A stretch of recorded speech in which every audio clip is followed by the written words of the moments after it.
I even love the smell of books.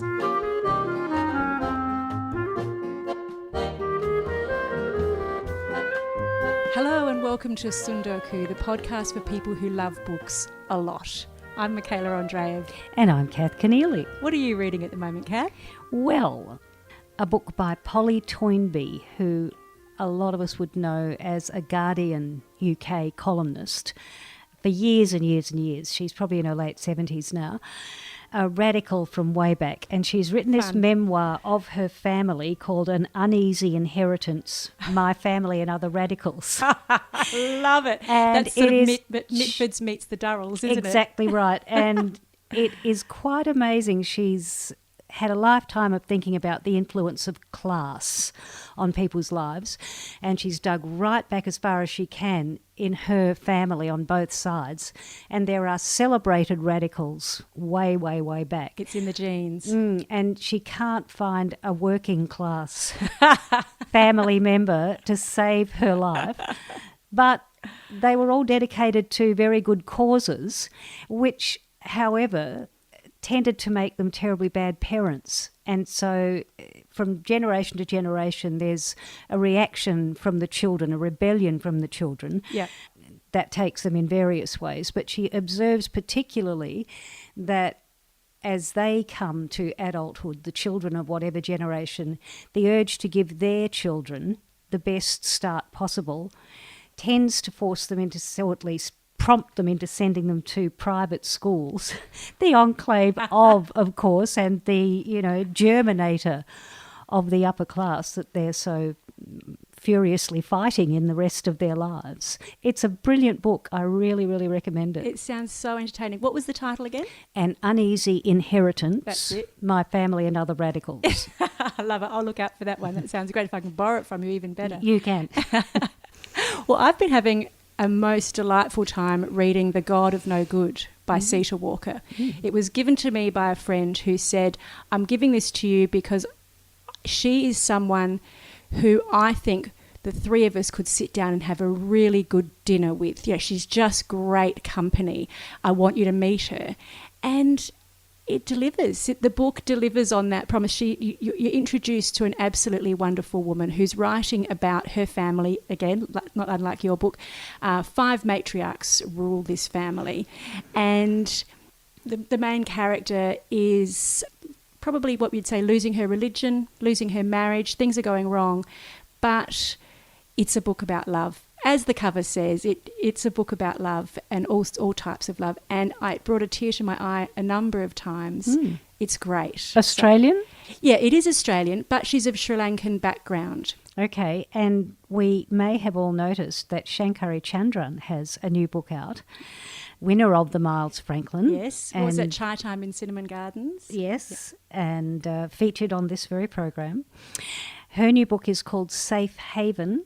And it's another one that is a hard read, but very, very good. And she's taken it on herself to write a fictionalised story around the experiences of the Biloela family and their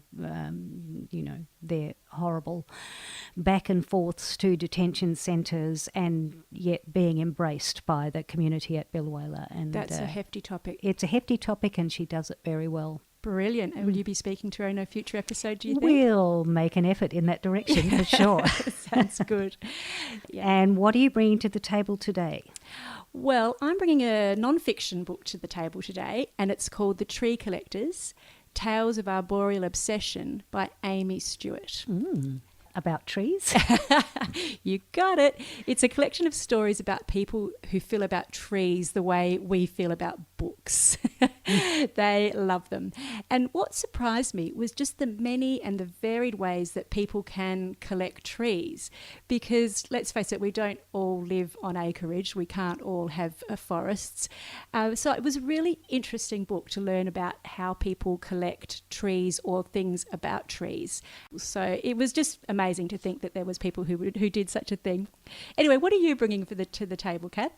Well, it's another non-fiction book, and it's in fact the winner of the this year's Booksellers Aotearoa Award for Illustrated Non-Fiction. And as it happens, when I was in Wellington early this year, I took the opportunity to talk to my friend Greg O'Brien about the book. He'd written the book and he subsequently won the prize, and it's called Don Binney Flight Path. And Don Binney is apparently an iconic New Zealand artist who had recently died, but apparently everybody knows Don Binney's work, particularly he does birds. And he was a paradoxical and kind of prickly character. And Greg took a long time to write this book about him. And you'll hear from Greg about that later. Oh, well, our books have got a lot in common. Bit of nature. Mine's illustrated throughout as well with gorgeous watercolours. So, yeah, a fair bit in common. So anyway, let's get on to trees. And Amy Stewart's book, The Tree Collectors, Tales of Arboreal Obsession. Now, I challenge anyone not to feel better after spending a bit of time amongst nature. So I do understand the compulsion of some people to collect plants. But I had to point out to Amy that collecting trees won't work for everyone. They aren't exactly pocket-sized, and they won't fit in your average-sized display cabinet. Yeah, it's a lot to manage compared to a stamp collection. But I decided I wanted to interview people from around the world who collect trees to find out what they collect and why. And I thought I was going to just have a lot of pretty geeky tree conversations, like people would be super into oak trees, and so they'd tell me about that, or maple trees. But what happened instead is that people really opened up to me about what a difference these trees have made in their lives, like how their lives have been transformed by the kind of relationship they have with trees. I was not expecting that. So the book sort of took a turn and became much more personal and intimate kind of book than I'd expected. That's very true. The vignettes, there's about 50 of them in the book, and they're not hugely long, but I have to say they do pack a punch. The nice thing about 50 people is that there are certain things about tree collecting or growing trees that you sort of pick up along the way, so I don't have to explain as much in every individual story. And I really get right to the heart of what a difference these trees have made in their lives, whether it's, healing from some terrible grief or building a better kind of future or making a better community where they are right now. Like all of these really profoundly personal and really very human reasons for growing trees. And you've reflected that in how you've organised the book, haven't you? Could you tell me about the topics that you've sort of grouped your collectors into? It's always tricky to try to put labels on people, but I really try to think about like what are some of the recurring themes and what are some of the things people have in common. So I group people into these sections. Like the first section is healers. And those are, generally people who are healing their own lives or someone else's, or ecologists, which might be sort of obvious, but not everybody who's into trees is into it for ecological reasons completely. That might just be a part of it. But also artists, people whose artwork is somehow connected with trees, or educators, which is kind of self-explanatory, community builders. I realized that I was seeing these commonalities and that I could kind of group people like that. And it's a book you can dip in and dip out of. I was first drawn to the artists, so I started there. And then I went to visionaries because I like the word. And then I sort of joined up in between. And I think I've actually still got to go back to the start and read healers and ecologists. Right. So because each story packs a punch, I did find that I was quite happy just reading 3 or 4 of them before I went to sleep and just letting them sit. That's definitely what I wanted. I wanted this to be a book that you could read in any order. Like that's exactly what I intended. So I'm glad it's working out that way for you. It did indeed. It's just a natural thing. Now, can you tell me about, you can't choose between your 50 children, obviously, but can you tell me about who might have been, one of your favourite stories?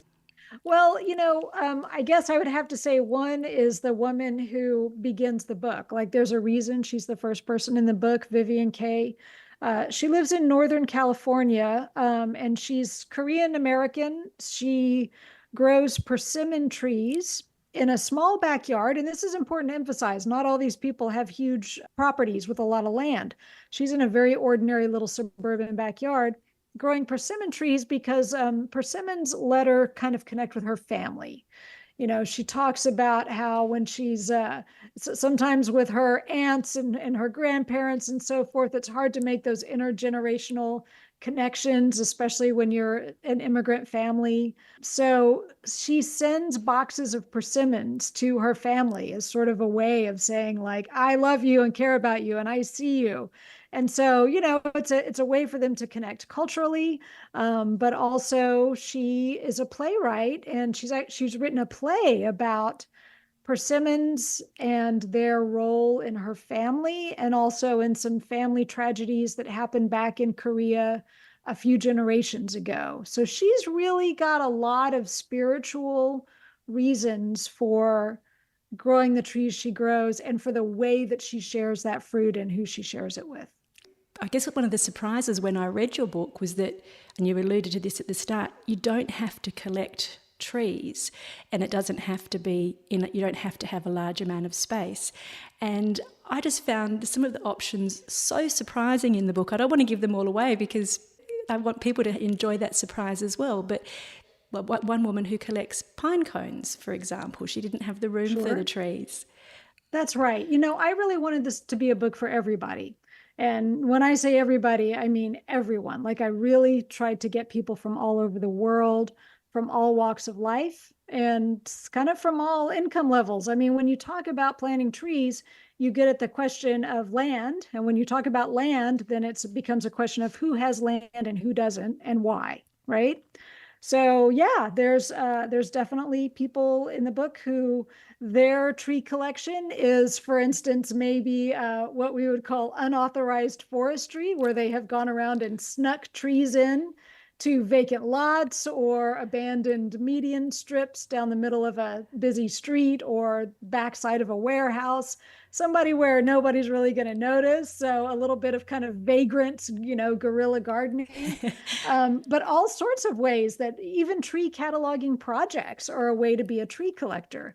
Just like if you make a bibliography, you have made a book collection. You don't have to own all those books, but you have given them a name and brought them together for a reason and with a purpose.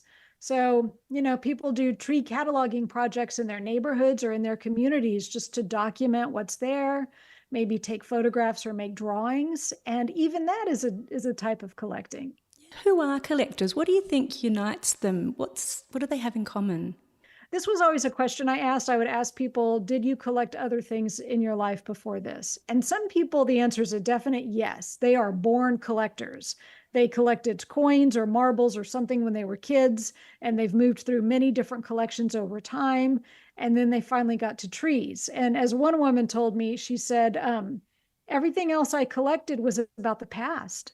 It was about who I used to be and where I had been. But these trees are about the future. But then there's other people who know they never collected anything before. They didn't really consider themselves that collecting type until they sort of got bitten by this particular bug and got really into it. Are you a collector, Amy? Well, I live in an apartment now, so I don't have a lot of room to collect trees, but I actually have done a little tree cataloging project in my neighborhood and just gone up and down the street and drawn every tree on the street. And it's like, there were some surprises. There were some trees I hadn't really noticed or hadn't bothered to identify. And it's like, wow, we actually have quite a diversity of trees just on my block. I'm not surprised, because that's what I started thinking about as I read this book as well. It makes you more aware of the trees that are around you. And it does make you, as I was just going to the local library, I thought, what are these trees planted out the front here, and who chose them? And that's the beauty of this book. It really is telling all of us that we could do this. We could become a collector of whatever moves us. I think that is something that changed for me too, is that once I started talking to tree collectors, I started noticing trees as individuals and sort of asking myself, like, do I like this one? Do I like that one? So I think, yeah, you start to form opinions, but also attachments to individual trees and worry about their welfare and have a relationship with them, which is wonderful. You know, trees have a longer lifespan than we do by and large. So I think we feel this kind of relationship to trees because they are on a time scale that is equivalent to or greater than ours. And so there's this majesty to that and this sense of living on that I think is very meaningful for people. I think this book is a marvellous gift for anyone. When I first saw the title, I thought of a couple of people that would want this book. And then I thought, okay, is this book going to be too American? So I started reading it, and the stories come from such a variation of countries. I mean, yes, it is largely, there's a lot of American places there, but I think one of the most interesting was the boy who grew up in the Arctic Circle and he'd never seen a tree. And then the sad part of that is with global warming, his country can now grow trees, and he's become involved with working out what trees will work in Greenland. So it's incredible the places that you take us to. Would you like to tell us about another country that you take us to? It's funny. I was very determined to speak to someone in China, and I knew that would probably be difficult. The thing that I've sort of learned being a horticulture writer over the years is that there are certain countries that aren't as tied in with the global horticulture world, sort of the scientific community, and it can be hard to make inroads because of that. So botanists could give me references to all sorts of places I go around, but China was tough. But I spoke with a photographer who documents these ancient ginkgo trees in China that have very specific cultural meanings. So his tree collection is his collection of photographs, because obviously these are trees that are 1,000 years old or older. He can't gather them up and plant them in his backyard. Even if he had a yard to plant them in, he couldn't do that. But just documenting them. So for instance, an ancient male and female ginkgo growing very close together, and people like to get married under that tree, hoping that their marriage will have the same longevity as the tree's relationship.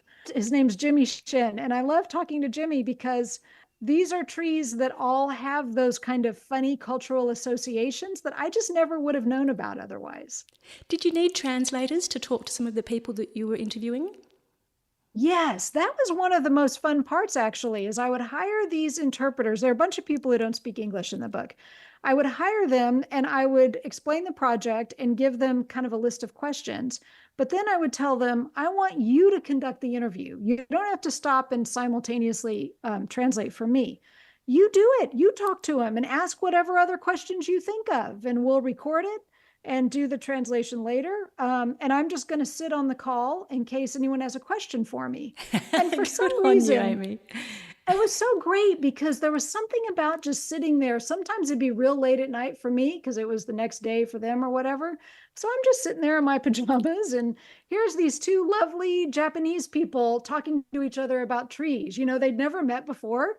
I can tell they're having a great time, but it's sort of like I made a blind date between these two people to have a conversation about trees. And it was kind of some of my favorite moments in the book because it just gave me this feeling of like, the world is going to be okay. Look at these wonderful people having these great conversations. Like, we're going to be all right. Oh, good on you, Amy. That's very cool. It was fun. Then after sort of reading a few of the stories, I thought, oh, well, okay, it's not too American, but, is it quite sort of Northern Hemisphere focused? You take us to Iceland, you take us to India, Singapore, and then funnily enough, I came across a story from a man, Dean Nicol, from Currency Creek, Arboretum, and he is just, I think, 20 kilometres from where I live in Adelaide in southern Australia. Could you tell us about Dean Nicol? Yeah, there's two Australian collectors in the book. I very much wanted somebody from New Zealand, and I was sort of in conversation with a couple people, didn't quite work out. But my goal was definitely to be all over the world. And I knew I had to get Australia because there's some fantastic trees. So Dean is one of these rare people who he got really into eucalypts when he was a kid. And his parents they were in the plant business, they ran a kind of a nursery plant business. So when he said he wanted a tree, they would get him a tree. And pretty soon he starts planting these trees. And his parents, this is so amazing to me, but his parents realized if we ever want to sell this property so we can retire, we're going to have to deal with him and his trees. And they actually found another piece of land for him and bought it for him. Now, I think most parents are reluctant to even buy their kid a skateboard or I don't know, a piano. Like, are you sure you're going to stick with the piano, kid? And they actually bought land for Dean, but boy, were they right, because he went to school, studied the trees, got out of college, started working on this arboretum. He is attempting to collect all the eucalypts, and he's very, very close. And he does go out and gather the seed himself. I mean, he's really doing this right.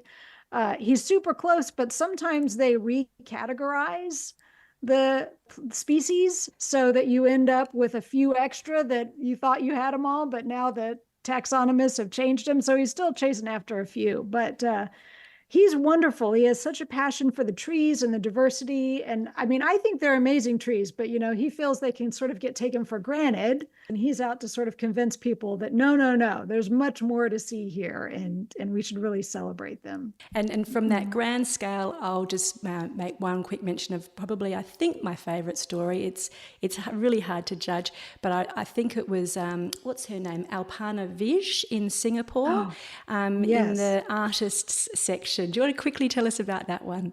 She's amazing. What her art is that she goes around and picks up leaves that have dropped on the ground, and they will have holes in them or little tears or kind of damage that all leaves get. And she repairs them by making these beautiful tiny stitches out of thread made from real gold. And that's the art. She mounts that in a shadow box, and her art gallery sells those. And she's very interested in that, sort of Japanese idea that something can be broken, but then when it's mended, it's more beautiful where it's been mended. So she's exploring all those ideas, but they're so, when you see them, you realize just how tender and what care had to go into making that repair. And one of her friends said, I wish somebody could do that on the inside for me.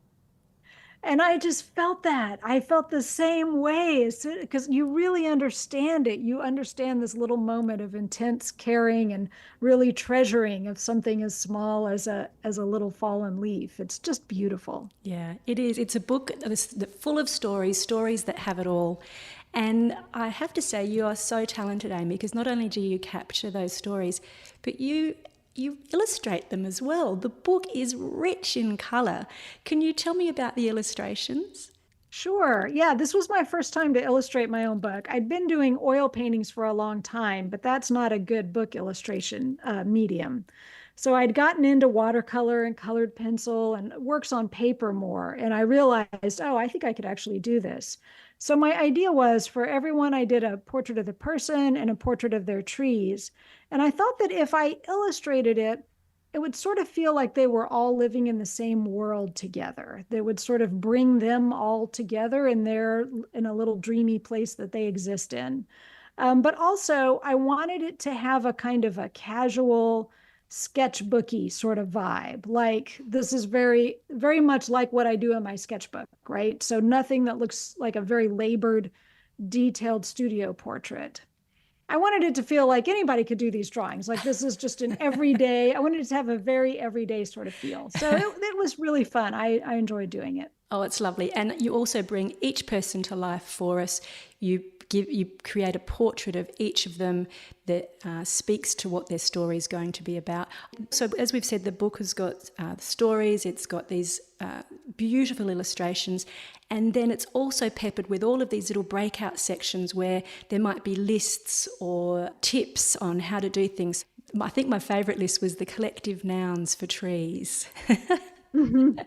And you've got how to do different grafts, different bonsai styles. So you're meeting people, you're hearing stories, you're learning things, you're looking at beautiful pictures. This is just such a beautiful gift. Oh, thank you. Well, it was a wonderful, wonderful experience for me as well. So it was good all around.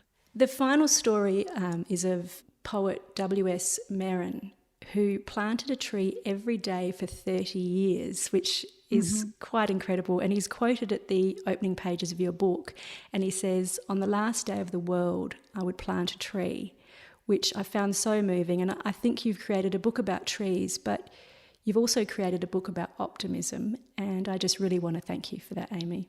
Oh, well, thank you. That's something that I thought about a lot as I was writing the book, that trees come with hope pre-installed. You put a tree in the ground and pretty much only good things are going to happen. And I think so much of what we do today, we worry about what if it goes wrong, what could happen. But putting a tree in the ground is just, it is an act of optimism, because it is about the future, but also you're just going to let that tree be a tree. And that is nothing but a good thing. Can't you just feel her positivity? That was Amy Stewart over in Portland, Oregon, talking to me about her latest book, The Tree Collectors. And I should point out, it isn't Amy's first rodeo. She's actually a New York Times best-selling author, and she's actually even been out to Adelaide for the Writers' Festival, promoting her 2 earlier books that you might have heard of, Kath, The Drunken Botanist. No, but I'd like to read that one. The Plants That Create the World's Great Drinks. And her other one is another funny title, Wicked Plants, The Weed That Killed Lincoln's Mother and Other Botanical Atrocities. She's a lot of fun. You're listening to Tsundoku, the podcast for addicted readers and those who often find themselves saying, nice movie, but the book was so much better. So time now to hear from New Zealand, Wellington poet and writer and curator Greg O'Brien about Don Binney in his book Don Binney, Flight Path. Don Binney was a name on everyone's lips in the 60s, apparently, in New Zealand as the enfant terrible of the art scene at the time. A little bit of a Brett Whiteley, and the artist everybody loved to hate but knew all about. So here's Greg telling us why he's always been fascinated by Don Binney. When I was growing up in New Zealand in the 60s and 70s, he was a huge figure in New Zealand painting. He's probably less so now. But at the time, he was doing a number of modernist bird paintings, which were really, in some ways, they were a little bit hijacked to the whole nationalist agenda, and they immediately became icons of Aotearoa, New Zealand, and of, the Antipodes. And I think he got laboured with kind of quite a public role that he didn't really want. But the paintings were very effective. They were basically, he studied design, so he came through, not traditional painting channels, if you like, but he came through Elam Art School in Auckland in the late 1950s. So he was born in 1940, I should say, in Auckland, and spent most of his life in the Auckland region. But then in his early 20s, very much, his career in some ways was very much a parallel of Brett Whiteley in Sydney. He sort of got completely picked up and lionised and became the new generation, derailed everyone that went before kind of thing. He was seen as a kind of superstar at 23 and spent the 60s, absolutely ascendant. He was painting these modernist paintings, but they were of birds. So they were kind of, in some ways they had the kind of challenges and perplexities and complexities of modernist art, but they were also of native birds. So people would look at them and go, well, that's a fantail, a piwaka waka, that's a Pacific frigate bird. People could recognise something, so people could in a way get a kind of hold on them. So they became very popular, which doesn't usually happen to modernist art, but I think just because of the bird aspect made them very, very sort of easily sort of assimilated into kind of some idea of kind of national identity, how we like to think of ourselves. In fact, I think basically the essence was actually also in the 1960s, New Zealand was trying feverishly to not only seem like a beautiful green natural country, but also to be seen as something that was keeping up with the modern world. And the fact that his paintings were stylised, he loved Sidney Nolan. They're stylised the way someone like Sidney Nolan is in Australia. They were pictures of identifiable things from nature, but he was, they were quite visionary too and quite imaginative and quite formalist. He was trying things out. He was experimenting. He was experimenting with new paint, with acrylic paint when it came in the early 60s. He was experimenting with the language of painting, but the public really went along for the ride. So through the 60s, he became very famous, and then in the early 70s, the art world moved on. Sort of postmodernism was probably kind of knocking at the door, and he sort of felt dropped. And so in terms of the art world perception of him, he never really got quite back up to the heights that he ascended in the 1960s. So the book that I've written really is a book about a stellar rise to fame, a trip to England where I think he thought he might become a famous English painter, very much in a way following the footsteps of someone like Sidney Nolan, the Australian, who went to London and then got lionised and picked up over there. Didn't quite happen like that for Binney, and he ended up going back to New Zealand and sort of keeping on painting, but also trying other things, being very productive. But actually the paintings always did remain iconic in the public eye. I mean, he's a curious artist in that, in terms of his public kind of acceptance, he was always there. The pictures were on postage stamps, millions of postcards, all that sort of. The paintings were part of the public record, but the art world tended to look down their nose at him and think of him as being, yesterday's model, or last year's model, I should say. So really interesting career in that he gave up painting for a while. He wrote 5 novels. He became a photographer for a while. He became a devout Anglican for quite a while and remained so really till the end of his life. He sort of was in a way a bit of a refugee from an earlier self, from the golden era of the 1960s when he was the guy. I mean, I think for a time, I think I could say quite accurately, he had surpassed Colin McCann in terms of public recognition. He was almost the face of a New Zealand painting. So the book goes back into that territory. It's not hagiography. It's not a great argument really on his behalf, because I talk about his foibles and his complexities and paradoxes as a person. And I talk about the context and, the Auckland art scene that he worked in. I sort of, I think I kind of paint a picture really of the times. And he was an interesting, sort of an indicator. He was not so much an indicator of the times, just as a phenomenon that happened within a certain time when New Zealand was becoming a more modern country, but also was still hung up on, kind of nationalism and being, creating a New Zealand art, not just copying models from overseas. You've got, 400 pages out of it with a lot of beautiful, beautiful reproductions, and it's a large format book.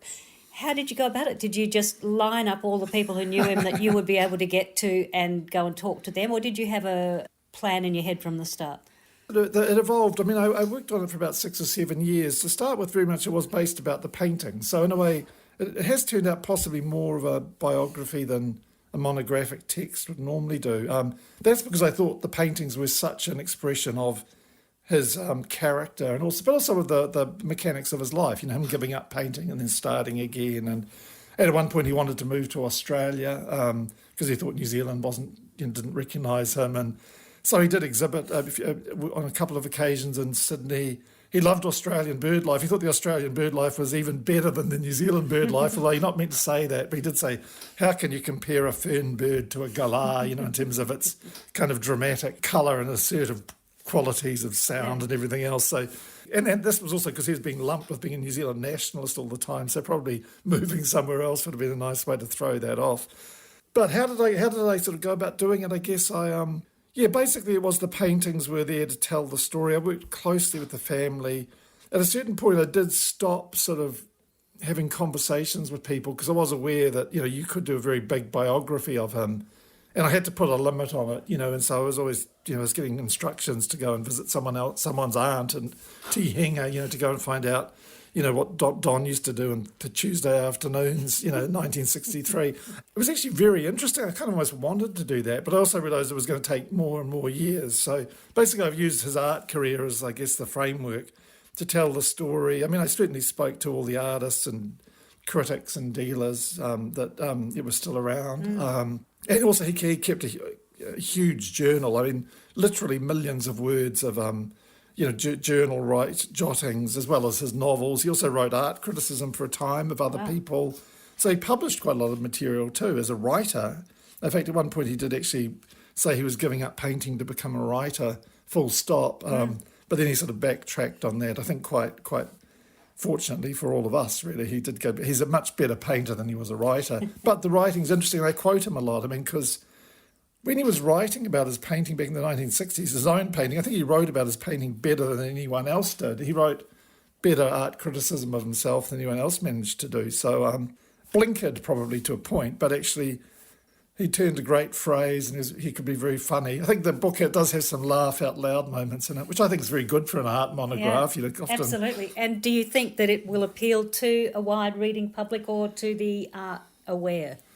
Well, I'm sort of hoping for both, but certainly I know it's selling very well, and it's sort of, he is lodged in people's lives, as he was lodged in my life. I mean, I used to have a Don Binney painting, Pi Waka Waka mating, above my bed when I was a teenage boy. Picture of two birds in the Te Henga landscape. And I think it probably really affected my life. Every night I slept under that painting, probably from the age of about 10 to 17. Wow. So he was sort of, I think he'd sort of seeped into my subconscious, but I think he's part of the national subconscious too. So, so people seem to really like the book. It seems to have had a very good reception. Lots of people have Binney stories. Whenever I go places, I've done a number of talks about the book already, and people always come up to me saying, "Oh, I knew Don Binney," or, I was doing a talk in Auckland, and someone came up afterwards, an ex-pupil of King's College, where he went, for his secondary schooling. It's a slightly sort of tough kind of Anglican, private school in Auckland. But I'd done this talk where I described Binney, in his youth, he was a great tramper, and he ran up and down hills and did all these paintings, because you can see, when you look at his work, you can kind of see he climbed, to the real peaks and headlands to do, paintings of birds and landscapes. And he was a real kind of vaulter and, runner, and he was an off-road man and very physical. And I said he was, just had good limbs. But anyway, one of the guys came up to me after one of these talks and said, "Well, the only thing I remember about Binney, from when we were in Form 3B, was that we had to do military training, and he just could not march in step. He couldn't control his legs. He had 2 left feet. No matter what we did, he just could not walk in line." And so this guy was very surprised when I'd said that Binney was agile in a landscape, because he thought he could hardly walk across a flat field, But he's an interesting character, because he was an only child. His parents had a terrible marriage, and I think he did escape basically into landscape and ornithology, because he was a boy ornithologist really before he was a painter. And it really was all to do with the fact he had to get away from family life. And he was obsessed with stamp collecting and English history, circa 17th century. He really was someone, who I think kind of hid away from certain kinds of human interactions, and that's where birds and landscape came in. And as an only child, I think he wasn't very well insulated. I think when the art world did sort of not care about him so much, I think he was sort of, as he was as a child, he was trying to please too much. He was trying to, he was used to being an only child and being at the centre of attention. And when he had to be part of a group, he sort of seemed to wilt and think that it was all over. He didn't quite have, his inner resources were a bit shaky. I'm opening here to a page where the paragraph begins, "Binney's curmudgeonly iconoclastic side softened a little with age, but his contrary nature remained more or less intact."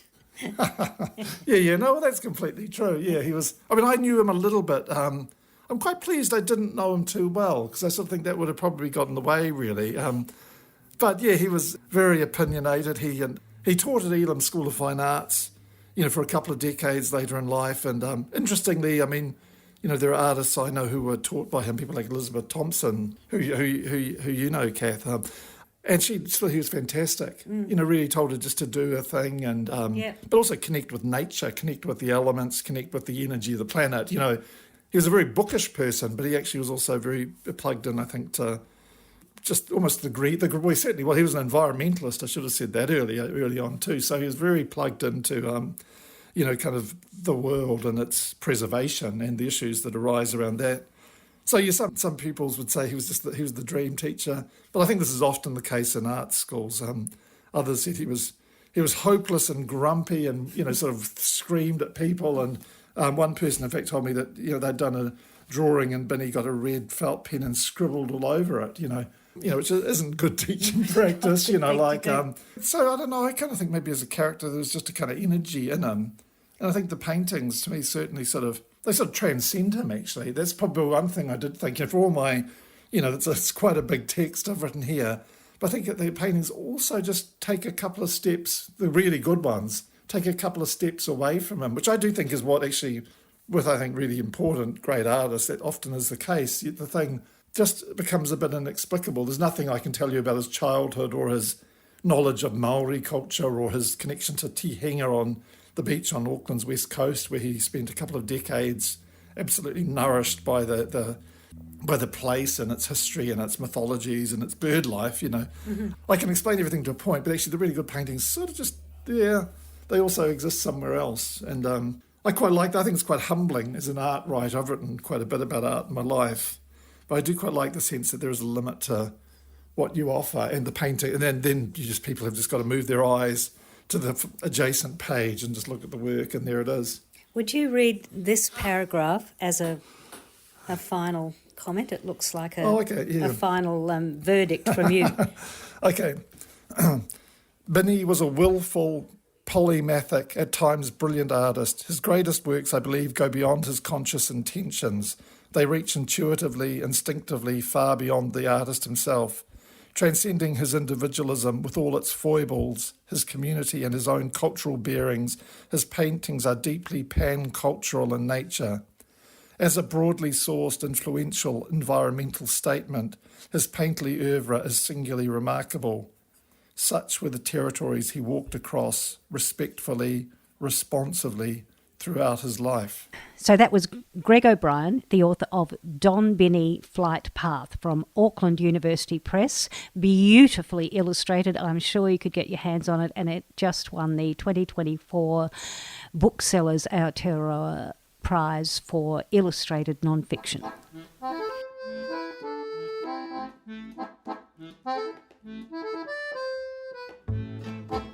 And we'd love to hear what you're reading, so always feel free to get in touch with us at sundokukast@gmail.com. That's TSUNDOKU cast@gmail.com. Thanks for joining us. I'm Michaela Andreev. And I'm Kath Keneally. Happy reading, and catch you next time.